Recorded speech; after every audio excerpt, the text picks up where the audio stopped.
नमस्कार मित्रों, मैं महेंद्र मूले। आज हम भारतीय इतिहास की यूनिट 1 की क्लास में कुछ टास्क पे काम करने वाले हैं और किस तरीके से हमें यूनिट 1 को करना चाहिए सेल्फ स्टडी के लेवल पर भी, उस पर एक डिस्कशन हल्का सा हम यहाँ पर करेंगे। साथ ही साथ बेहतर सोच समझ और प्रश्न अभ्यास साथ किस तरीके से पढ़ें उस पर भी हम यहाँ पर ध्यान देंगे। यूनिट 1 में हम लोग जो स्टडी करेंगे तो हम ये जरूर ध्यान रखेंगे कि हम मुख्य परीक्षा के भी महत्वपूर्ण बिंदुओं पर एनालिसिस करते चले।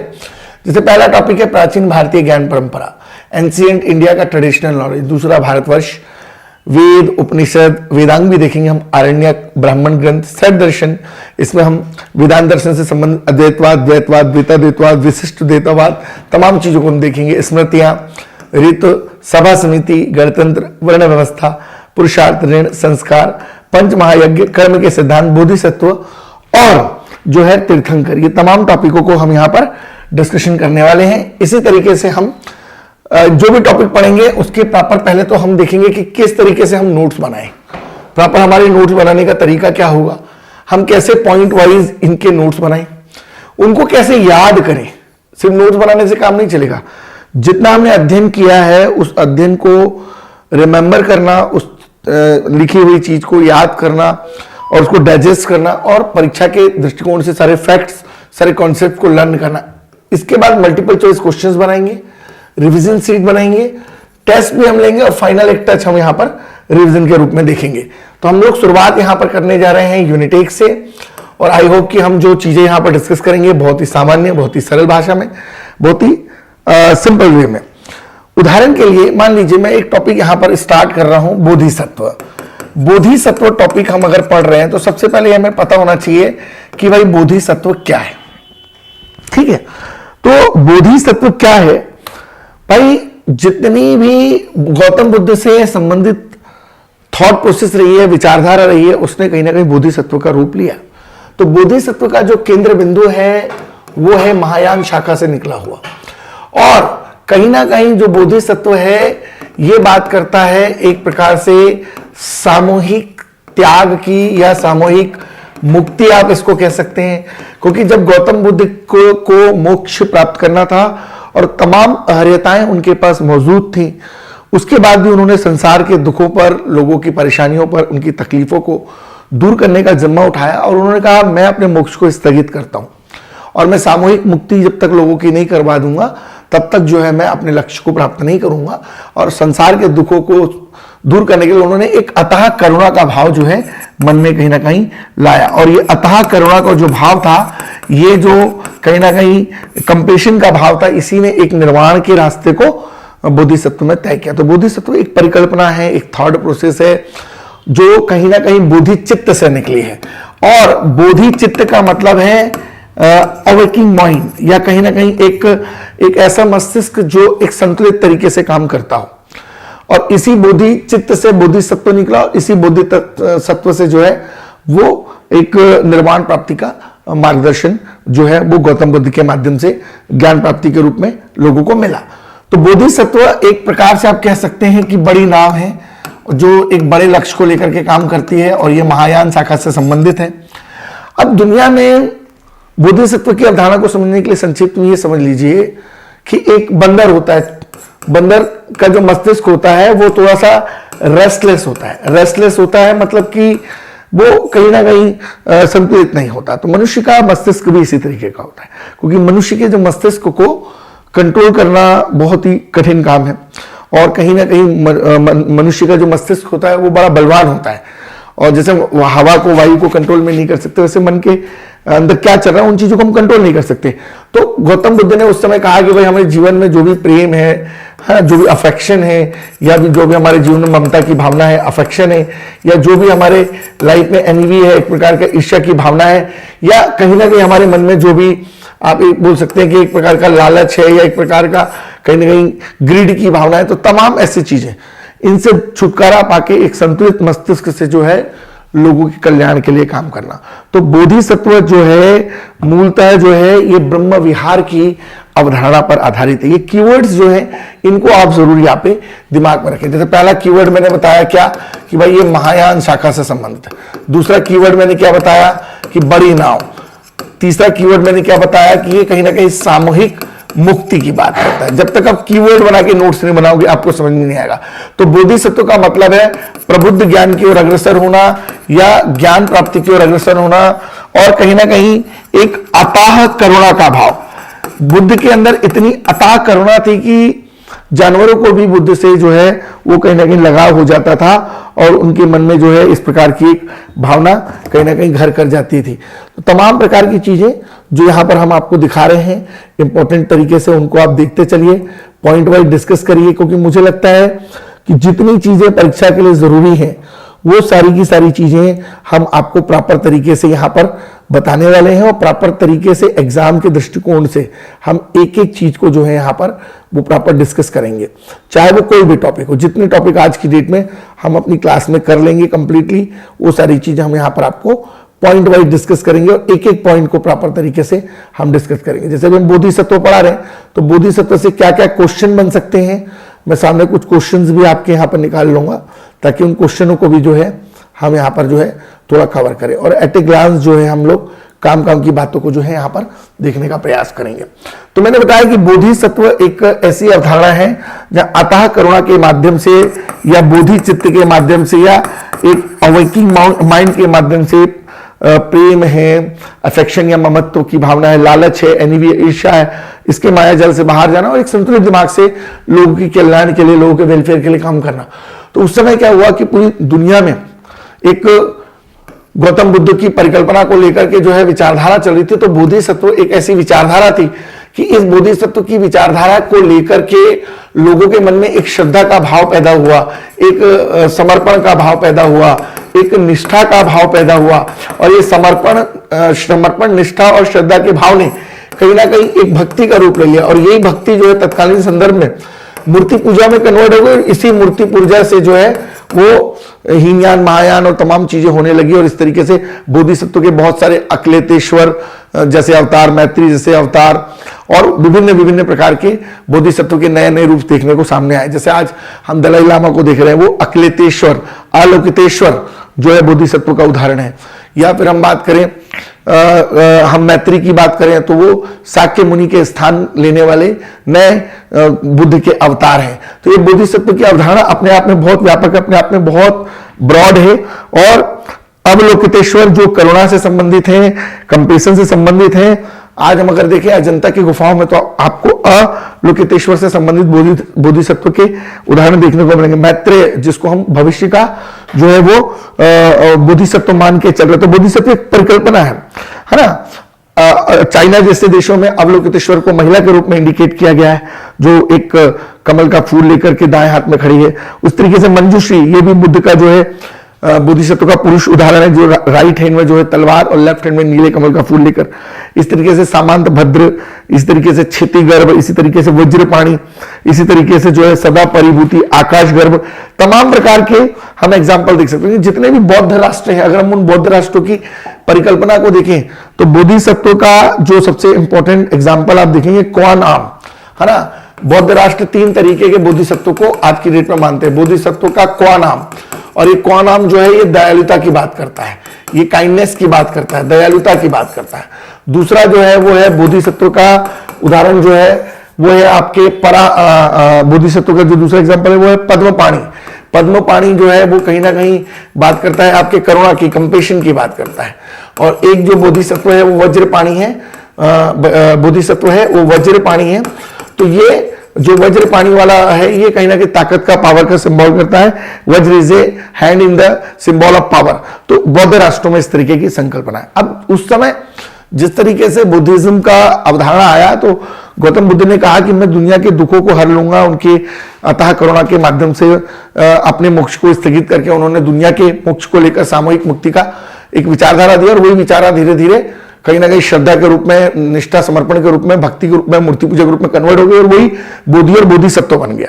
तत्कालीन संदर्भ में जितने भी बौद्ध संघ थे उन्होंने बड़ी मात्रा में अनुदान लिया, और जो पाली भाषा बोलते थे उनके अंदर अपभ्रंश हुआ, और उच्च वर्गीय कुलीनता उनके अंदर देखने को मिली। और इस तरीके से जो है जितने भी बौद्ध संघ थे वो कहीं ना कहीं एक धनों को उगाने का जो है जखीरा बन गए, और तत्कालीन संदर्भ में जो है उन्होंने अपनी भाषा पाली से कन्वर्ट करके जो है वो संस्कृत कर ली, और इस तरीके से व्यापारियों ने भी खूब फूल करके जो है उस समय दान दक्षिणा लोगों को दिया। और ये एक ऐसा प्रभाव था, आभामंडल था कि देवताओं के स्वरूप में बदलाव हो रहा था, धर्म के स्वरूप में बदलाव हो रहा था। यही कारण है कि विष्णु भगवान के जो 10 अवतार है, जो भी भगवान राम के मंदिर के दौरान जो है उनके अगल बगल में 5 इधर 5 इधर 10 अवतार, उसमें 9वां अवतार गौतम बुद्ध से इंडिकेट है। तो कहीं ना कहीं सामूहिक मुक्ति की बात जो है वो ये बोधिसत्व करता है, और अवेकिंग माइंड की बात करता है, कहता है प्रेम से, अफेक्शन से, गुस्से से, तकलीफ से, एनीमिया, ईर्ष्या से, इससे मुक्त हो जाओ, संतुलित दिमाग रखकर अतः करुणा की तरफ चलो, उच्च मार्ग प्राप्त करने की बात की। डिस्कवर यूरसेल्फ, अपने अंदर की जो क्षमताएं हैं, अपने अंदर की जो ऊंचाइयां हैं, उनको खोजने का प्रयास कहीं ना कहीं इस बोधिसत्व की अवधारणा। तो पूरे दुनिया में बौद्ध राष्ट्र जो 3 तरीके के बोधिसत्व, एक बोधिसत्व आम पानी, और तीसरा जो है बोधिसत्व वज्रपाणी जो बात करता है पावर का। अब जो महत्वपूर्ण बात है, इस बोधिसत्व के अंदर एक्चुअल में कितने गुण हैं, बोधिसत्व के अंदर कितने गुण हैं? तो बोधिसत्व के तो वैसे बहुत से गुण है, लेकिन पहला गुण है मैत्री, फ्रेंडशिप।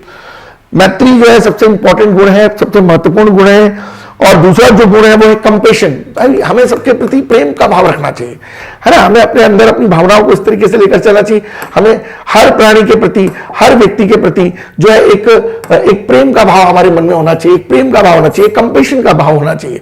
दूसरी चीज, हमारे मन के अंदर इस तरीके से चीजें होनी चाहिए कि हमारे अंदर मुदिता होनी चाहिए। मुदिता आप ये कह सकते हैं एक प्रकार का आनंद, एक प्रकार की खुशी, एक प्रकार का प्लेजर, एक प्रकार का आप कह सकते हैं एक लोगों के लिए खुश होकर के काम करना, लोगों के वेलफेयर के लिए काम करना। तो बोधिसत्व एक बहुत बड़ी परिकल्पना है। और एक चीज होती है उपेक्षा, इंडिफरेंस जिसको कहा जाता है। उपेक्षा का मतलब होता है कि हमें जो है इंडिफरेंस मतलब होता है उपेक्षा। कहने का मतलब ये हुआ कि हमें इस तरीके से काम करना है, इंडिफरेंस होकर काम करना है कि प्राणियों के अस्तित्व को लेकर हमारे अंदर टॉलरेंस की भावना, सहिष्णुता की भावना, जो वर्तमान में बहुत जरूरी है। एक संतुलित दिमाग, मनुष्य का मस्तिष्क तो बंदर की तरह है, वो सुबह कुछ सोचता है, दोपहर में कुछ सोचता है, शाम को कुछ सोचता है, और रेस्टलेस माइंड होता है मनुष्य का, जो मस्तिष्क होता है, जो उसका मन जो होता है, और उसको कंट्रोल करना बड़ा मुश्किल है। जैसे हमारा शरीर ये एक ऐसी जैविक अंग है जिसको हम कंट्रोल नहीं कर सकते। हमारा हृदय, हमारा ब्रेन, हमारा जुबान, और उस तरीके से हमारा मन, इसको कंट्रोल करना बड़ा मुश्किल है। मन अगर अच्छा है, शरीर अगर अच्छा है, तो हम अच्छे से काम करेंगे। तो इसी को संतुलित करना, इसी को संतुलित करके बोधिसत्व की तरफ चलने का जो है, और ये पूरे के पूरे चारों विचारधाराओं को बोधि विहार कहा गया या ब्रह्म विहार कहा गया।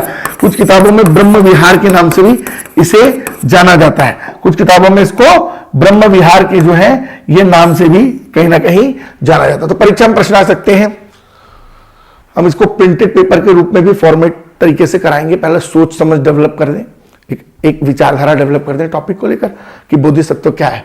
बोधिसत्व, तीर्थंकर, है ना, कर्म का सिद्धांत, पुरुषार्थ, षड्दर्शन की थ्योरी, उपनिषद, आरण्यक, ब्राह्मण ग्रंथ, वेद, वेदांग, और प्राचीन भारत का परंपरागत ज्ञान, भारतवर्ष, तमाम लिपियां, जितनी भी ब्राह्मी, खरोष्टी, तिलगुर, ये तमाम चीजों को हम डिटेल में देखेंगे। और फिर हम प्राचीन भारत, मध्यकालीन, आधुनिक भारत का सामाजिक, प्रशासनिक, आर्थिक व्यवस्था पढ़ेंगे। फिर पूरा मॉडर्न इंडिया कंप्लीटली एनालिटिकल तरीके से हम पढ़ेंगे।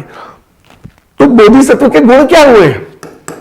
बोधिसत्व के गुण क्या हुए? तो बोधिसत्व का पहला गुण तो हुआ उदारता। उदारता बोले तो बेनेवोलेंट बिहेवियर। दूसरी चीज, हमेशा सत्य के साथ जीना है, सत्य के साथ जीना है ना। जैसे अष्टांगिक मार्ग में भी यम को लेकर बात होती है, या पार्श्वनाथ जी हैं, महावीर स्वामी, उन्होंने भी सत्य की बात की, बाबा साहब अम्बेडकर ने सत्य की बात की, आपके महात्मा गांधी ने सत्य की बात की। हमेशा सत्य के साथ जिए। पेशेंस, धैर्य की बात करता है, पेशेंस की बात करता है, धैर्य की बात करता है बोधिसत्व। बोधिसत्व बात करता है हम एकाग्रता के साथ करें, हम अपना काम एकाग्रता के साथ करें, कंसंट्रेट, संतुलित माइंड से करें, हम ज्ञान को लेकर काम करें, व्यवहारिक ज्ञान के साथ काम करें, और सबसे बड़ी चीज अपनी ऊर्जा का संचय करें, अपव्यय ना करें, अपना ऊर्जा का निवेश ऐसा करें कि संचित ऊर्जा जो है भविष्य में हमारे काम आए चीजों को लेकर के। तो प्रश्न ये बन सकता है कि भारत के सांस्कृतिक इतिहास में बोधिसत्व का सही वर्णन किया गया है। कहने का मतलब क्यों किया गया? जब भी कोई व्यक्ति बुद्धत्व की ओर अग्रसर हो जाए, any person who is processing to the words of enlightenment, enlightenment की तरफ जाना, नॉलेज की तरफ जाना, ज्ञान की तरफ जाना, वही बोधिसत्व है। और Bodhisattva basically is a central concept of Mahayana branch, और ये कहीं ना कहीं सेंट्रल कॉन्सेप्ट है महायान ब्रांच का। तो बोधिसत्व जो है ये एक अपने आप में विचारधारा है, महायान शाखा इसका जो है, महायान शाखा, जिसका मतलब ही बड़ी ना होता, ये इसका सेंट्रल पॉइंट है। तो Bodhisattva is the central concept of the Mahayana branch in the Buddhism. और फ्रेंडशिप, कर्मा, मुदिता और इंडिफरेंस जैसी चीजें हैं। तो बोधिसत्व एक तेजस्वी और करुणा संपन्न मार्गदर्शक विचारधारा या धारणा है, जो अपने अनुयायियों को इनलाइटमेंट या ज्ञानोदय की प्राप्ति के मार्ग पर अग्रसर होने में सहायता करती है और पूरी दुनिया को अधिक से अधिक ज्ञान और करुणा के साथ काम करने की बात करती है। और यही कारण है कि बोधिसत्व की संकल्पना को पारमिता से जोड़ा गया है। पारमिता एक ऐसी विचारधारा है जिसका संबंध कहीं ना कहीं बोधिसत्व से, मतलब बिना किसी स्वार्थ के, बिना किसी स्वार्थ के, बिना किसी स्वार्थ के, बिना किसी प्रॉफिट के, बिना किसी लाभ के, दूसरों के लिए अच्छे से अच्छा काम करना, अच्छे से अच्छा कार्य करना। आप प्रशासनिक अधिकारी बनेंगे तो आपके पास पावर गुड है, और ये पावर गुड है अच्छा करने की शक्ति, और अच्छा करने की शक्ति अगर आपके पास है तो लोगों के लिए आप अच्छे से काम करोगे। अच्छा करने की शक्ति, पिछले 75 सालों में हमने प्रशासकों को प्रशासन करने योग्य बनाया है, प्रशासकों को प्रशासन देने योग्य नहीं बनाया। तो बोधिसत्व की अवधारणा हमें प्रशासन में भी यूटिलाइज करने के लिए काम आ सकती है। तो पारमिता एक पूर्ण करने वाला बोधिसत्व है, जो एक शील परमी, एक सदाचार, एक नैतिक व्यक्ति की बात करता है, इसलिए इथिक्स हम सिलेबस में पढ़ते हैं। निष्काम परमी की बात करता है, जो इच्छाओं का त्याग करे। दान परमी की बात करता है, जो एक उदारता की बात करे। वीर परमी की बात करता है, जो एक सही प्रयास को सही ऊर्जा और शक्ति के साथ करे। एक अभितन परमी की बात करता है, जिसके अंदर एक डिटर्मिनेशन हो, डेडिकेशन, डिवोशन हो, दृढ़ निश्चय हो। एक शांति परमी की बात करता है, जिसके अंदर एक सहनशीलता का गुण हो। एक सच्चा परमी की बात करता है, जो ईमानदारी और सत्यनिष्ठा, इंटीग्रिटी की बात करता है। एक सबसे महत्वपूर्ण चीज मेटा परमी। मेटा परमी मतलब एक काइंडनेस वाला व्यक्ति, मेटा परमी मतलब काइंडनेस। तो विभिन्न प्रकार से पारमिता की विचारधारा को भी हम यहां पर बोधिसत्व के अंतर्गत समझ सकते हैं। तो बोधिसत्व से निश्चित तौर पर बुद्धि की शिक्षाओं के जरिए कैसे निर्वाण मिलेगा, कैसे हम निर्वाण की प्राप्ति की ओर अग्रसर होंगे, तमाम चीजें हम इसमें पढ़ सकते हैं। लेकिन क्या हम गौतम बुद्ध बन सकते हैं बोधिसत्व की अवधारणा से? यह एक महत्वपूर्ण प्रश्न है, इसको आप अपने विचार में रखिए। और निश्चित तौर पे हम बोधिसत्व से संबंधित 50 क्वेश्चन जो है वो अपने टेलीग्राम चैनल में डालेंगे। और टेलीग्राम चैनल हमारा जो है अभी नया नया बना है, हमने सिर्फ सेलेक्टेड लोगों को ही जोड़ा है, पुराना चैनल हमने बंद कर दिया है। तो जीएस गुरु महेंद्र अमूले आप सर्च करेंगे, और जीएस गुरु महेंद्र अमूल्य सर्च करेंगे टेलीग्राम में, तो आपको बोधिसत्व से जुड़े हुए क्वेश्चंस हम आपको क्वेश्चन प्रैक्टिस के लिए मल्टीपल चॉइस क्वेश्चंस देंगे। इसके अलावा 9584928252 हमारा नंबर है, जिसमें आप हमारी ऑफलाइन क्लास ज्वाइन कर सकते हैं, मॉर्निंग में 8 से 12, है ना, दोपहर में 4 से 8। इसके अलावा हमारी ऑनलाइन में रिकॉर्डेड क्लास आप ज्वाइन कर सकते हैं। इसके अलावा आप यूट्यूब पे हमारा ओबीएस फॉर्मेट में भी क्लास ज्वाइन कर सकते हैं। तमाम जानकारी के लिए आप हमसे संपर्क कर सकते हैं। अब हमारा जो नेक्स्ट टॉपिक है वो है कर्म का सिद्धांत। किसका सिद्धांत है भैया? कर्म का सिद्धांत, the principle of Karma, the principle of Karma, the principle of Karma.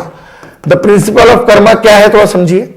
Tulsidas ji ने ये बात कही है रामचरितमानस में कि जो जैसा काम करता है उसे वैसा फल भुगतना पड़ेगा, और अनेक जन्मों के किए हुए कर्म जो मनुष्य के अंतःकरण में रहते हैं, उन्हीं संचित कर्मों को हम प्रारब्ध कहते हैं। और हमारे अच्छे और बुरे के कर्मों का फल हमें प्रारब्ध के आधार पर ही मिलता है। इसलिए श्री कृष्ण ने कहा था कि व्यक्ति की यात्रा जहां से छूटती है, वहीं से अगले जन्म उसकी यात्रा कहां से प्रारंभ होती है, और वहीं से व्यक्ति जो है अपनी यात्रा को क्या करता है? प्रारंभ करता है। तो कुल मिलाकर के पुरुषार्थ के अंदर 4 पुरुषार्थ हैं, धर्म, अर्थ, काम, मोक्ष। ये भी आपके सिलेबस में टॉपिक है, तो 2 टॉपिक एक साथ मैं यहां करा दे रहा हूं, एक कर्म का सिद्धांत, दूसरा पुरुषार्थ। तो पुरुषार्थ कहता है धर्म, रिलीजियस।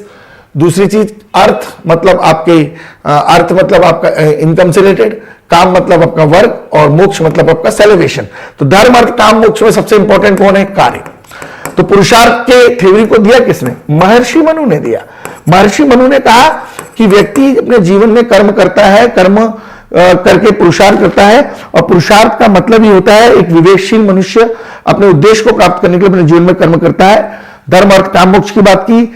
परीक्षा पूछेगा कि which is the consider of most important greatest पुरुषार्थ हमेशा याद रखें, भगवत गीता के अनुसार कर्म है। कर्म कहता है कर्म करो, फल की इच्छा मत करो। पुरुषार्थ refer the goal in objective of any human being.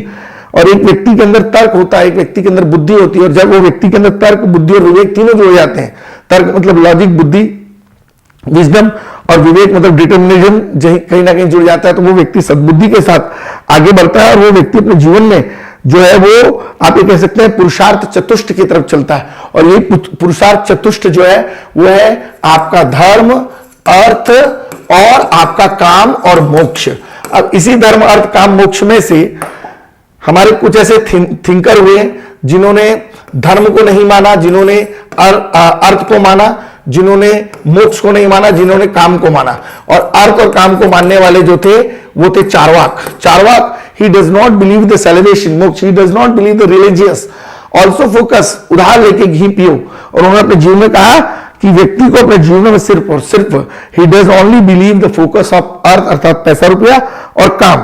तो ये आपको generally 4 efforts of human beings to maintain the proper in Bhagavad Gita, and Bhagavad Gita is also part of Mahabharata. धर्म, अर्थ, काम, मोक्ष, ये सारी चीजों को आपको याद रखना है। और यहीं से आपका कर्म का सिद्धांत है। पुराने जन्म में आपके जो भी कर्म थे अंतःकरण के अंदर जो संचित हो गए थे, उन्हीं संचित कर्मों के माध्यम से प्रारब्ध हुआ। अच्छे कर्मों का फल आपको अच्छा मिला, बुरे कर्मों का फल आपको बुरा मिला। और जीवन में हर एक कर्म के पीछे का सीधा सा थ्योरी है, कर्म का कहीं ना कहीं कारण है, और कोई भी कर्म का कोई ना कोई कारण है। अगर किसी भी कर्म का कोई कारण है तो कार्य है, आपने जो अपने जीवन में किया था उसी कार्य के कारण का परिणाम आपको मिला। मतलब पुराने जन्म का कर्म आपके एक संचित कर्म के रूप में आपके अंतःकरण में इकट्ठा हो गया, और इसी अंतःकरण में इकट्ठा होकर वो प्रारब्ध बन गया। अब ये नहीं कि आपने 10 अच्छे काम किए, 10 बुरे किए तो रिजल्ट 0। आपको अच्छे कामों का रिजल्ट अच्छा मिलेगा, बुरे काम का रिजल्ट आपको बुरा मिलेगा। ऐसा नहीं होगा कि अच्छे काम का अच्छा नहीं मिलेगा, बुरे काम का बुरा नहीं मिलेगा। अब गीता में ये सीधी बात कही गई है कि भाई कर्म करो, फल की इच्छा मत करो। कर्म करो, फल की इच्छा मत करो। एक तो सात्विक कर्म है, एक राजस, एक तामसिक है ना। एक सात्विक कर्म की बात की गई है, एक सात्विक कर्म की बात, एक जो बात की गई है सात्विक के बाद राजस की गई है, और एक की गई है तमस की गई। तमस मतलब आपका आलस्य, मतलब आपका आलस। सात्विक मतलब आपका कर्म, और रजस मतलब आप फल की इच्छा कर रहे हो और फल की इच्छा के साथ आप काम करना चाहते हो। तो गीता में कहा है कि धर्म के विरुद्ध किया गया कोई भी काम कहीं ना कहीं आपको अपयश देगा, कहीं ना कहीं आपको तकलीफ देगा, और तमाम बातें। तो it is say that in Gita your duty is do your work, do not the accept any result and फल। कर्म की इच्छा करो, फल कर्म करो, फल की इच्छा मत करो। यदि आप दूसरों के साथ अच्छा व्यवहार करेंगे तो आपको रिजल्ट हमेशा अच्छा मिलेगा, बुरा व्यवहार करेंगे तो रिजल्ट आपको बुरा मिलेगा। अब दिक्कत क्या होती है कर्म के फल में? क्वेश्चन आ सकता है भाई, पुरुषार्थ का सिद्धांत किसने दिया? महर्षि मनु ने दिया। चार्वाक के अनुसार कौन 2 महत्वपूर्ण चीजें? तो चार्वाक के अनुसार 2 महत्वपूर्ण चीजें अर्थ और काम, मोक्ष सेलिब्रेशन, और धर्म रिलीजियस को उन्होंने वैल्यू नहीं दिया। तो ये कहीं ना कहीं कर्म का जो सिद्धांत है ये पुरुषार्थ से ही हैंडल होता है। तो ये पुरुषार्थ को भी आपके सिलेबस में रखा गया है, और ये जो धर्म की बात है, रिलीजियस, काम की बात है, वर्क, अर्थ की बात है, इकोनॉमी, और मोक्ष की बात है, सेलिब्रेशन। ये पुरुषार्थ को देने वाला व्यक्ति कौन है? महर्षि मनु। और महर्षि मनु ने ये बातें की, उसमें जो रिलीजियस और सेलिब्रेशन को छोड़कर अर्थ और काम की बात किसने करी? चार्वाक ने की। और कर्म का सिद्धांत जो है गीता में कहा गया है कि जैसा कर्म करोगे, जैसा फल बोगे, जैसा बोगे वैसा आपको मिलेगा। अब कर्म के सिद्धांत में 2 चीजें, एक आपका शरीर है, दूसरा आपका मन है, दोनों ही आपके कंट्रोल में नहीं है। शरीर आपके कंट्रोल में नहीं है क्योंकि ये एक सर्वाधिक जटिल अंग है। हमारा मस्तिष्क, हमारा जुबान कब फिसल जाए, हमारा हृदय कब काम करना बंद कर दे, हमारे ऊपर निर्भर नहीं है। और मन बड़ा चंचल, बड़ा बलवान, जैसे हवा को कंट्रोल नहीं कर सकते वैसे मन को कंट्रोल नहीं कर सकते। और मन के हारे हार है, मन के जीते जीत। लेकिन आप 2 चीजों से अपने मन को मैनेज कर सकते हैं, एक प्रैक्टिस के द्वारा, अभ्यास के द्वारा, और अभ्यास के साथ साथ दूसरा जो आप मैनेज कर सकते हैं वो कहीं ना कहीं आप वैराग्य के माध्यम से। जब हम आपको सर्व दर्शन की थ्योरी पढ़ाएंगे तो सर्व दर्शन की थ्योरी में हम आपको पूरा डिटेल में बताएंगे कि सर्व दर्शन की थ्योरी के अंदर हम आपको पूरा डिटेल में बताएंगे कि क्या क्या चीजें हैं, है ना। यहां पर आप हल्का से समझने का प्रयास करें कि जो मेन थीम हमने बताई बोधिसत्व क्या है, इंटरलिंक करके पढ़े बोधिसत्व को। दूसरी चीज हमने कर्म का सिद्धांत था। तीसरा हमने आपको बताया पुरुषार्थ। अब हमारा यहां पर जो टॉपिक है वो है षड दर्शन। षड दर्शन समझने के पहले थोड़ा समझ लीजिए क्या षड दर्शन इंपॉर्टेंट टॉपिक है प्री के हिसाब से।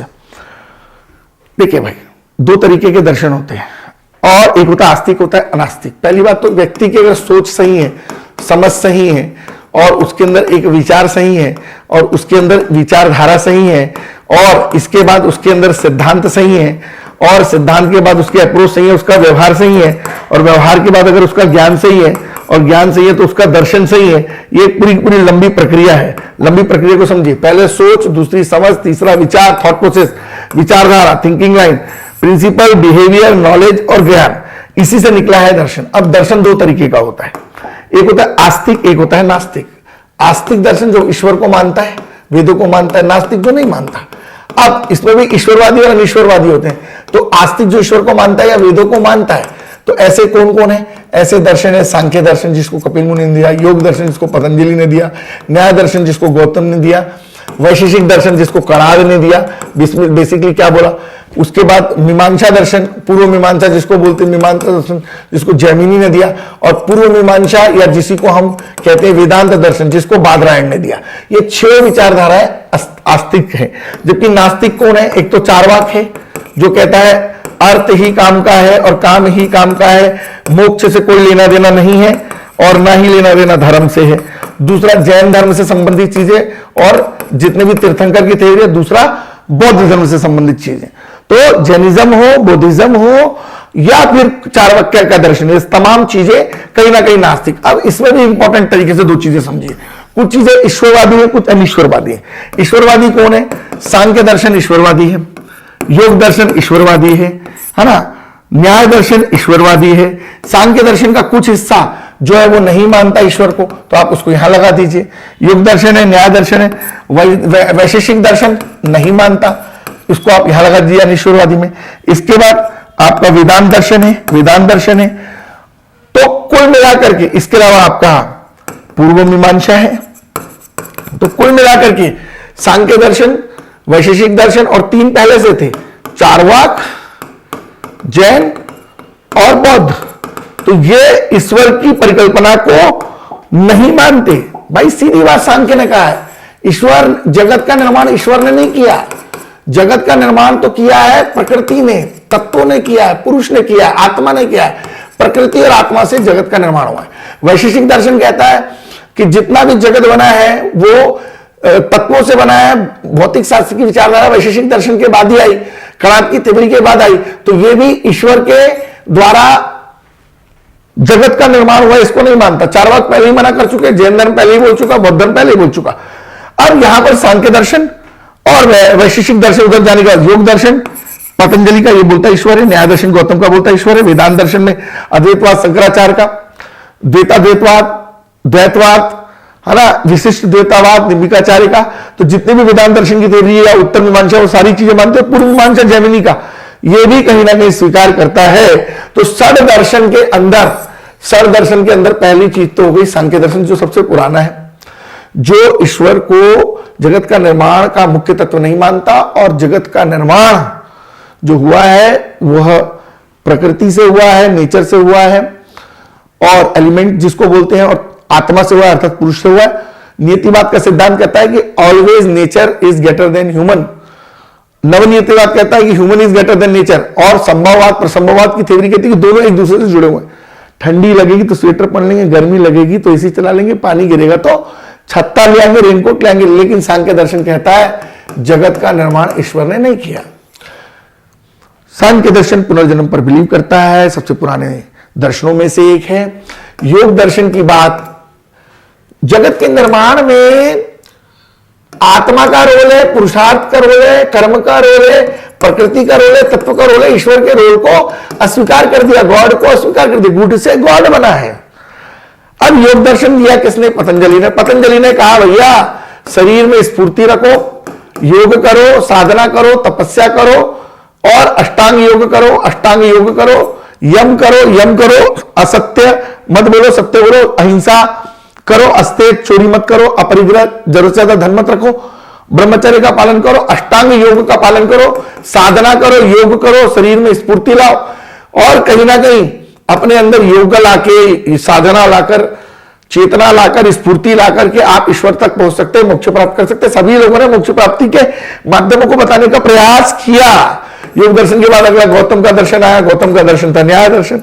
न्याय दर्शन ने कहा भैया ऐसा है, जो ईश्वर है, प्रकृति है, आत्मा है, तमाम तत्वों से मिलकर जगत का निर्माण हुआ है। ऐसा उन्होंने कहा कि जगत के निर्माण में ईश्वर का अहम रोल है। इसके बाद का जो दर्शन है वैशेषिक का दर्शन है, और वैशेषिक ने सीधे कहा कण कण से भगवान मिला, कण कण में भगवान है। मोक्ष की प्राप्ति जो होगी वो एक भौतिक शास्त्र की प्रयोगशाला की तरह है, और कणों से ही प्रकृति का निर्माण हुआ है, जगत का निर्माण हुआ। इसके बाद आया जैमिनी का पूर्व मीमांसा, और जैमिनी के पूर्व मीमांसा ने एक सीधी बात कही कि ईश्वर है। इसको उन्होंने कुछ हद तक स्वीकार किया, लेकिन उन्होंने कहा कि आत्मा नश्वर है और तमाम बातें, हालांकि इनकी बातों को उतना मान्यता नहीं दी गई। और उसके बाद आया वेदांत दर्शन, और वेदांत दर्शन के अंदर बात आई किसकी? अद्वैतवाद की। अद्वैतवाद की विचारधारा को सबसे पहले किसने दिया? शंकराचार्य ने। जब हम प्राचीन भारत का ज्ञान पढ़ेंगे, हम 4 धाम पढ़ेंगे, 12 ज्योतिर्लिंग पढ़ेंगे, 7 पुरी पढ़ेंगे, तमाम चीजें पढ़ेंगे, हम द्वैतवाद पढ़ेंगे, हम अद्वैतवाद पढ़ेंगे, हम विशिष्ट द्वैतवाद पढ़ेंगे, हम द्वैताद्वैतवाद पढ़ेंगे, और हम अद्वैतवाद शंकराचार्य जो ओमकारेश्वर में जो स्टेच्यू ऑफ विलनेस बन रही है उस पर भी एक डिटेल में डिस्कशन करेंगे। तो ये परीक्षा में क्वेश्चन आ सकता है, षड दर्शन की थ्योरी क्या है। इसके बाद हमारे सिलेबस में कुछ स्मृति ग्रंथों के बारे में भी बात की गई है। अब स्मृति ग्रंथ क्या है? हमारे धर्मसूत्र साहित्य में कालांतर के बाद कुछ स्मृति सूत्र आए जिनको धर्मशास्त्र कहते हैं। वो भी तब जब हिंदू धर्म अपने चरम या जनित डेवलपमेंट पे था, और हमारी प्राचीन भारतीय सभ्यता के विशद स्तर पर उसने प्रकाश डाला। तो हमारी स्मृतियों को ही हम जो है कहीं ना कहीं हमारी स्मृतियों को ही हम लोग धर्मशास्त्र कहते हैं, जिन्होंने हमारे हिंदू धर्म के चरमोत्कर्ष को या जैनित को जो है रिप्रेजेंट किया कि हमारे हिंदू धर्म में क्या क्या चीजें थी और किस तरीके से जो चीजें थी उनको इन्होंने जो है वह पॉइंट आउट किया। भारतीय इतिहास में लगभग पद्म पुराण के अनुसार इनकी संख्या 36 है, गौतम के अनुसार 56 है, और वीर मित्रोदय करके एक चिंतक है उनके अनुसार 57 है। लेकिन एक प्रमुख स्मृति है मनुस्मृति, जो आपने सुनी होगी। याज्ञवल्क्य स्मृति, विष्णु स्मृति, कात्यायन स्मृति, बृहस्पति स्मृति, पारस स्मृति, गौतम स्मृति, वशिष्ठ स्मृति, देवल स्मृति, नारद स्मृति। सबसे प्रामाणिक है मनुस्मृति, जिसकी रचना सुडग काल में ईसा पूर्व द्वितीय सदी में हुई। और हमें परीक्षा में मनु स्मृति से प्रश्न पूछ सकता है कि मनुस्मृति की स्थापना कब हुई। अब अलग अलग लोगों ने अलग अलग मनुस्मृतियों की संख्या बताई है। तो सबसे प्रमुख जो है मनुस्मृति, जिसकी रचना सुडग काल में हुई ईसा पूर्व द्वितीय सदी में, वो हमारे लिए इंपॉर्टेंट है। इसको हम देखेंगे भी। और अधिकांश स्मृतियां इसी को परिवर्तित करके लिखी गई, चाहे वो याज्ञवल्क्य हो, चाहे वो विष्णु नारद हो, बृहस्पति हो, तमाम चीजों में इसके प्रमाण में मिले, क्योंकि इन सबकी रचना गुप्त काल के आसपास हुई। उसमें विष्णु स्मृति जो है वो श्लोकों में लिखी गई है। इसकी भाषा लौकिक संस्कृत है। तत्कालीन संदर्भ में इसको हम समझ सकते हैं। अब अलग अलग थिंकर हैं भारतीय इतिहास में, अध्ययन दृष्टि में अगर देखें तो स्मृतियों का अपना बड़ा महत्वपूर्ण योगदान है, क्योंकि जितने भी धर्मशास्त्र या स्मृतियां लिखी गई उसमें मनुस्मृति सबसे प्रामाणिक कुछ लोग मानते हैं और सबसे महत्वपूर्ण भी मानते हैं। और अपने काल के समय में जो भी राज शासन था, जो भी धर्म तंत्र था, जो भी सामाजिक आर्थिक परंपराएं थी, जो तत्कालीन संदर्भ में आचार विचार थे, उन तमाम चीजों की व्यापक विवेचना इन्हीं स्मृतियों के माध्यम से किया गया। तो मनुस्मृति ने निश्चित तौर पर हिंदू धर्म और सामाजिक परंपराओं का जो स्वरूप निर्धारित हुआ वो आज तक मान्य है, और मनुस्मृति को एक पवित्र और सम्मानित रूप में स्वीकार किया गया। समाज के अंदर सुव्यवस्था स्थापित करने के लिए इसके द्वारा जो विधान प्रस्तुत किए गए वो निसंदेह तत्कालीन परिदृश्य में उच्च कोटि के थे। और इन्हीं स्मृतियों के साथ साथ बहुत सारी टीकाएं भी प्राचीन काल में लिखी गई, जिन्होंने जीवन के विशद विवेचन को कहीं ना कहीं प्रस्तुत किया। तो ये धर्मशास्त्र के रूप में हम यहां पर इसको समझ सकते हैं। अब इसी टॉपिक से जुड़ा हुआ मनुस्मृति से एक टॉपिक जुड़ा हुआ है जिसको हम लोग बोलते हैं गृहस्थ्रम, जिसका आपके ख्याल से हेडिंग भी है गृहस्थाश्रम। ये आपकी हेडिंग भी है सिलेबस में। तो हम थोड़ा सा गृहस्थ आश्रम पे चर्चा कर लेते हैं, है ना। क्या यूनिट 1 लगभग एट ए ग्लांस देख लेते हैं रिवीजन के रूप में, जिसका टेस्ट पेपर भी होगा। सबसे पहले ब्रह्मचर्य होता है, शैशवकाल ब्रह्मचर्य। उसके बाद जो है मनुष्य गृहस्थ आश्रम में प्रवेश करता है। 0 से 25 साल ब्रह्मचारी और 25 साल से 50 साल के बीच में जो होता है वो गृहस्थ आश्रम होता है, जो किसी भी व्यक्ति के जीवन का बड़ा महत्वपूर्ण अंग होता है। प्रत्येक व्यक्ति को अपने जीवन में गृहस्थ आश्रम में जाना है। प्राचीन ग्रंथों में गृहस्थ आश्रम की बहुत प्रशंसा भी की गई है। इसे सभी आश्रमों का एक स्रोत बताया गया और इसी आश्रम के अंदर मनुष्य को त्रिवर्ग, जहां पर धर्म अर्थ काम की बात की गई, जिन्होंने पुरुषार्थ की महर्षि मनु की बात बताई, महर्षि मनु की बात आई, तो जो त्रिवर्ग की बात हुई, धर्म के बारे में, अर्थ के बारे में, काम के बारे में, सारी बातें इसमें हैं। और मोक्ष प्राप्ति के लिए गृहस्थ आश्रम के सहारे जीवन जीते हुए आगे बढ़ना पड़ता है, सब मनुस्मृति में लिखा है। और तीनों आश्रमों का भार वहन करने वाला सबसे श्रेष्ठ आश्रम अगर कोई है तो गृहस्थ आश्रम है। जिस प्रकार से छोटी छोटी नदियां समुद्र में आकर मिलती है, उसी प्रकार सारे आश्रम गृहस्थ आश्रम में आकर मिलते हैं, सब मनुस्मृति में लिखा है। 18 पुराण देख लें, 108 उपनिषद देख लें, महाभारत देख लें, सबने गृहस्थ आश्रम की प्रशंसा की है, सबने उसको सर्वश्रेष्ठ बताया है। और जो लोग गृहस्थ आश्रम का त्याग करके संन्यास ग्रहण करते हैं, हालांकि प्राचीन धर्म ग्रंथ उनकी निंदा करते हैं। और गृहस्थ आश्रम एक ऐसी स्थिति होती है जब व्यक्ति अपने सामाजिक कर्तव्यों की पूर्ति करता है, उनका एक उचित अवसर उसको मिलता है। और यहां पर व्यक्ति गृहस्थ आश्रम में रहते हुए अपने जीवन, अपने परिवार का भरण पोषण करता है और एक धर्म अनुकूल कहीं ना कहीं एक अर्थ संग्रह करता है। अर्थशास्त्र में भी गृहस्थ आश्रम के कुछ कर्तव्य बताए गए हैं। सारी की सारी बातें क्योंकि मनुस्मृति से जुड़ी हुई है, इसलिए हमने मनुस्मृति पढ़ाते पढ़ाते जो है यहां पर स्मृति पढ़ाया, स्मृति से हमने धर्मशास्त्र पढ़ाया और चरमोत्कर्ष हिंदू धर्म था, और यहीं पर मनुस्मृति को जोड़कर इंटरलिंक कर हमने गृहस्थ आश्रम बताया। 25 से 50 साल की एज। सबसे पहले अपने धर्म के अनुसार जीविकोपार्जन करना, लाइवलीहुड, विधि पूर्वक विवाह करना, अपनी विवाहित पत्नी से ही संपर्क रखना, अन्य पराई नारी पर नजर नहीं डालना, देवताओं पितरों भृत्यों को खिलाने के बाद ही अन्न ग्रहण करना, ऐसी विचारधारा रखी गई है। और मनुस्मृति में कुछ गुण भी बताए गए हैं, जैसे गुण नंबर 1 बताया गया है धृति। धृति की बात की गई है कि प्रत्येक व्यक्ति को धृति होना चाहिए, डाउन टू अर्थ होना चाहिए। दूसरा, क्षमा का गुण होना चाहिए किसी भी व्यक्ति के अंदर गृहस्थ आश्रम में। तीसरा, उसके अंदर दम होना चाहिए। दम मतलब अस्तेय, अपरिग्रह और जो है अहिंसा, सत्य, और जो है इसके अलावा अस्तेय भी हो सकता है कि आप चोरी ना करें, आप सोच वगैरह की क्रिया को जो है अपनी पूरी करें, मलमूत्र त्याग करें, आपकी इंद्रियों वगैरह का जो इंद्रियां हैं उनको अपने कंट्रोल में करें, है ना, तमाम बातें। और एक उम्र के बाद जो है आपको अपने अंदर जो है एक गुस्सा भी कहीं ना कहीं कम करने का प्रयास करना चाहिए। कुछ गृहस्थ आश्रम में गुस्सा भी आता है। शादी के पहले तेरे बिना मैं नहीं, मेरे बिना तू नहीं, शादी के बाद या तो तू नहीं या तो मैं नहीं। तो कहीं ना कहीं गृहस्थ आश्रम बड़ा टफ आश्रम होता है, क्योंकि 0 से 25 साल तक तो आदमी को अकल ही नहीं होता, है ना, माँ की उंगली पकड़ के चलता है, पिता के सहारे चलता है। 25 से 50 में जब जाता है तो जीवन का एक्चुअल यथार्थ समझ में आता है। तो यहीं पर व्यक्ति को ज्ञान प्राप्त करना होता है, यहीं पर व्यक्ति को विद्या प्राप्त करनी होती है, नॉलेज के साथ विजडम, और यहीं पर व्यक्ति को लगातार सत्य के साथ आगे बढ़ना पड़ता है। और ये सब करते करते क्रोध भी आता है, तो क्रोध ना करना भी एक बहुत महत्वपूर्ण स्थिति होती है जहां व्यक्ति इस प्रकार की चीजें करता है। और अगर ये चीजें व्यक्ति कर लेता है तो निस्संदेह कहीं ना कहीं व्यक्ति के जीवन में फिर कुछ ऋणों की बात आती है। उन ऋणों को भी हम पढ़ेंगे, ऋत को भी पढ़ेंगे, सभा समिति को भी पढ़ेंगे, है ना। मैं कल एक पेपर देख रहा था, ऋग्वेद में सभा समिति का उल्लेख कितनी बार है? सभा का 8 बार, समिति का 9 बार। माता का उल्लेख कितनी बार है? 234 बार। पिता का उल्लेख कितनी बार है? 335 बार। मित्र का उल्लेख कितनी बार है? 1 बार। इंद्र का उल्लेख कितना है? 250 बार। सबसे ज्यादा किसका ओम का उल्लेख है? 1028 बार। इस प्रकार के फैक्ट्स को आपको याद रखना पड़ेगा। अब हम बात करेंगे ऋण संस्कार की। आपके पाठ्यक्रम में हमारा फोकस यूनिट 1 पर है।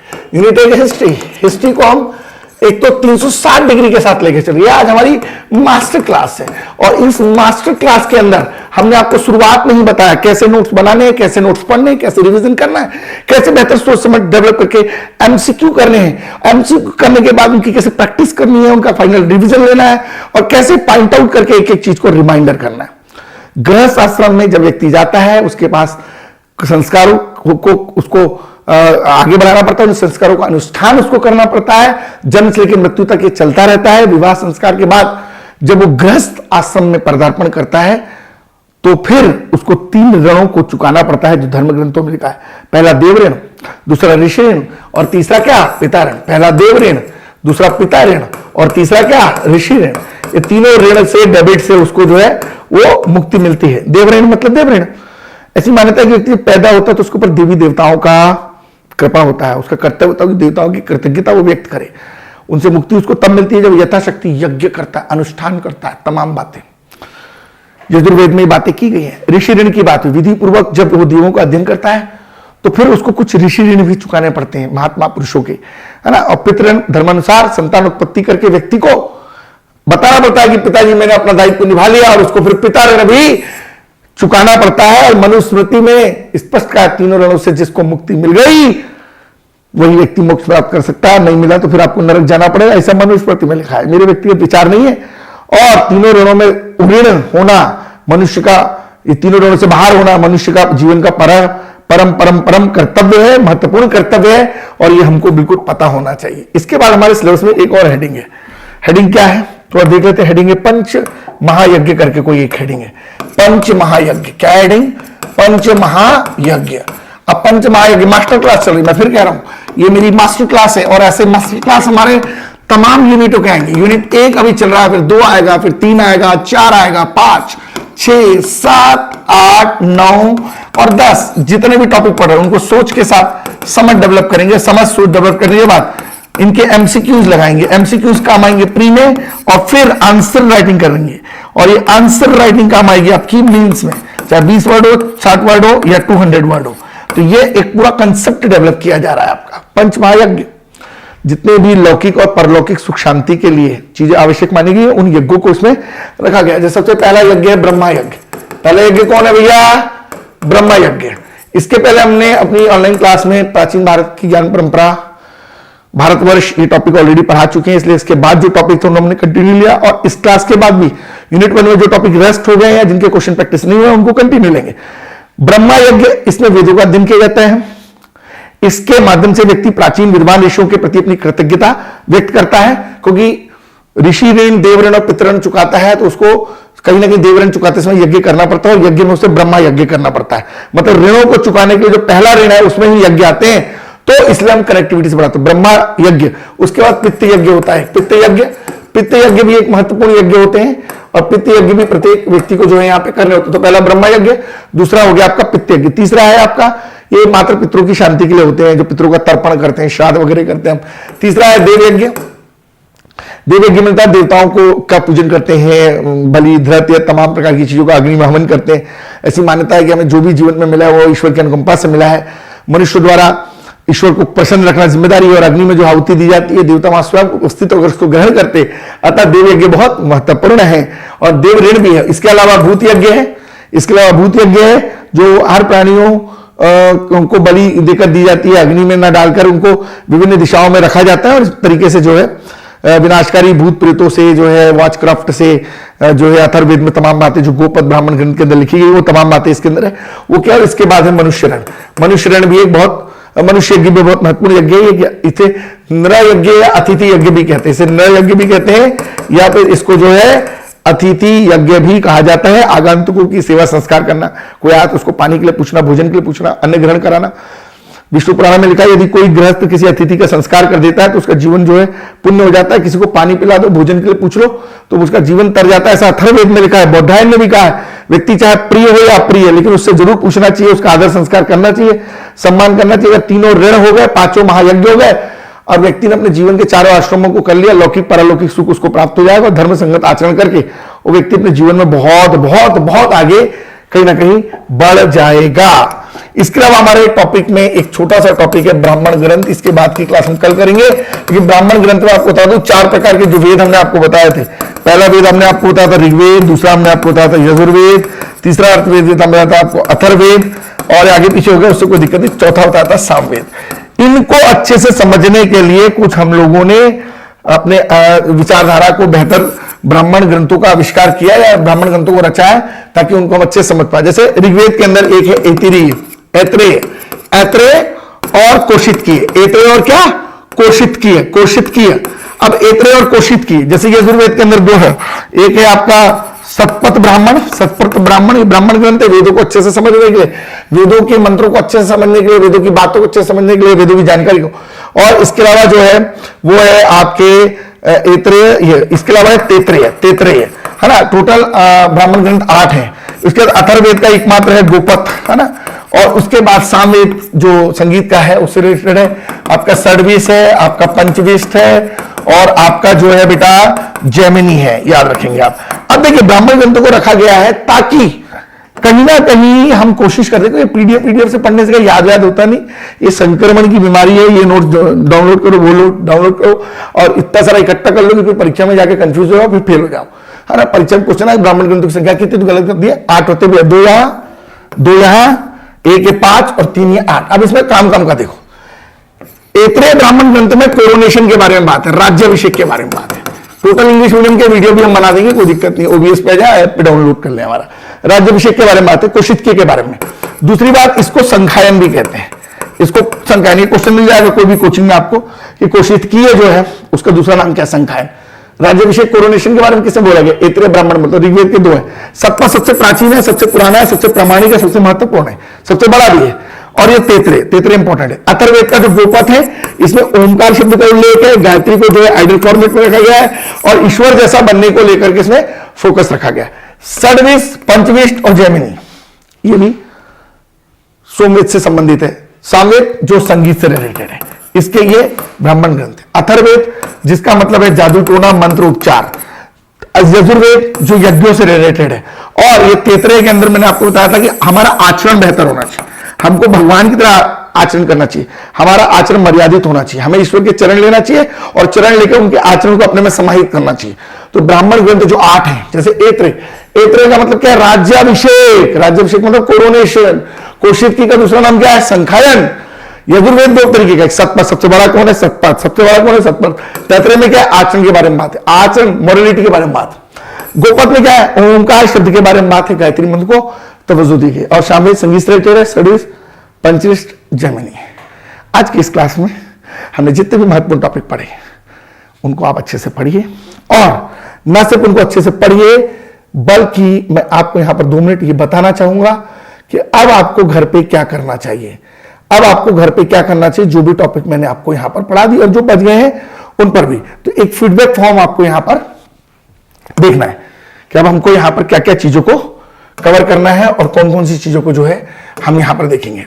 लास्ट मोमेंट पे आप इन चीजों को देख लेंगे तो आपका कहीं ना कहीं रिवीजन हो जाएगा, आपको बहुत बेनिफिट मिलेगा। देखिए, सबसे पहली बात, अभी तक हमने जितनी भी चीजें पढ़ाई, थोड़ा तेज बोलना पड़ता है क्रैश कोर्स से। प्राचीन भारत ज्ञान परंपरा, इस टॉपिक में जो भी नोट्स हमने बनवाए, जो भी आपको याद हुआ, उससे क्या ऑब्जेक्टिव बनेंगे हमारा टेस्ट पेपर, और दुनिया की जितनी कोचिंगें यूनिट 1 को लेकर प्रयास कर रही है, वहां से जो अच्छे क्वेश्चन वो निकाल लीजिए। जो पढ़ा कंसेप्चुअल चीज बनाकर रिवीजन करिए, एक खुद का टेस्ट बनाकर दीजिए और किसी कोचिंग का टेस्ट सीरीज ज्वाइन कर लीजिए। हमारी टेस्ट सीरीज तो थोड़ा लेट चालू होगी और प्रॉपर तरीके से टॉपिक वाइज एनालिसिस करके होगी कि टॉपिक पर 20-20, 25-25 क्वेश्चन बनाएंगे। 1500 से 2500 एमसीक्यू टॉप मोस्ट बनाएंगे। पिछली बार हमने 2000 क्वेश्चन बनाए थे और 2000 क्वेश्चनों में से लगभग 71-72 क्वेश्चन डायरेक्टली इनडायरेक्टली आ गए थे। तो हमारा कोशिश वही रहेगा, हम पैरोटे ला से पढ़ेंगे, 20% से हम 80% काम करेंगे। फिर ये फाइनल टेस्ट देंगे हमारा, जो संग्रह सीरीज आएगा उसमें। उस तरीके से भारतवर्ष, उसी तरीके से वेद उपनिषद जो आपके 108 है, आरण्यक, ब्राह्मण ग्रंथ मैंने आपको बताया, पुराण 18 होती, षट दर्शन मैंने आपको बताया, स्मृति धर्मशास्त्र में होता है, मनुस्मृति, सत्य, रीत सभा समिति में बता देता, गणतंत्र, महाजन पद से वर्णना आश्रम मैंने आपको बताया, पुरुषार्थ बताया, ऋण आपको होता है, 14 संस्कार होते बता चुका हूं मैं, पंच महायज्ञ, कर्म का सिद्धांत, बोधिसत्व और ये तीर्थंकर। तो इसमें जो जो टॉपिक छूट गया उसका फाइनल टच करेंगे। पहले तो आप इसके नोट्स बनाइए सारे टॉपिकों के, जहां से जो जो अच्छा मिलता है आप नोट्स बनाइए, उनको लर्न करिए बेहतर सोच समझ प्रश्न अभ्यास के साथ। उसके बाद ऑब्जेक्टिव लगाइए, रिवीजन करते समय पॉइंट वाइज लिखिए, मेंस की तैयारी हो जाएगी। उसके बाद फिर फाइनल टेस्ट दीजिए और फिर फाइनल रिवीजन में हम आपसे इस टॉपिक में फिर मिलेंगे। Thank you so much. मिलते हैं फिर कल पुनः अपनी यूनिट 1 के फाइनल रिवीजन के साथ, मास्टर क्लास के साथ, और जो भी टॉपिक इसमें छूट गए हैं वो तो हम पढ़ेंगे ही, जो पढ़ा दिया है उसको हम रिवीजन भी कराएंगे। और ये भाई पावर पॉइंट प्रेजेंटेशन से जो भी क्लासेस होंगी वो ओबीएस पे होंगी, और ये जो हमारा रिकॉर्डेड वीडियो होगा ये हम लोग बिल्कुल ऑफलाइन क्लास की तरह लेंगे। ठीक है, थैंक यू सो मच। देखते रहिए, सब्सक्राइब जरूर करिए, लाइक जरूर करिए, शेयर भी जरूर करिए, जरूरतमंद तक पहुंचे। और 9584928252 हमारा नंबर है। जीएस गुरु महेंद्र अमूल्य आप सर्च कर सकते हैं, फेसबुक पे आप जुड़ सकते हैं, इंस्टा पे आप जुड़ सकते हैं, टेलीग्राम आप फॉलो कर सकते हैं। इसके साथ ही साथ आप हमारे पर्सनल व्हाट्सएप नंबर 9584928252 हमारी जो भी एडवर्टाइजमेंट होता है उसमें नीचे जो पट्टी चलती है वहाँ से नंबर नोट कर सकते हैं। वर्तमान में हमारी कक्षाएं बालाघाट में चल रही हैं। मॉर्निंग में 8 बजे से 12 हम एक ऑफलाइन बैच इस समय पढ़ा रहे हैं। दूसरा ऑफलाइन बैच हमारा अगले 2-3 दिन में स्टार्ट होगा। आफ्टरनून में उसका टाइम रहेगा 4 to 7 या 4 to 8। और ऑनलाइन के लिए हम जब जब खाली समय हमें मिलेगा हम आपकी सेवा में उपलब्ध होंगे और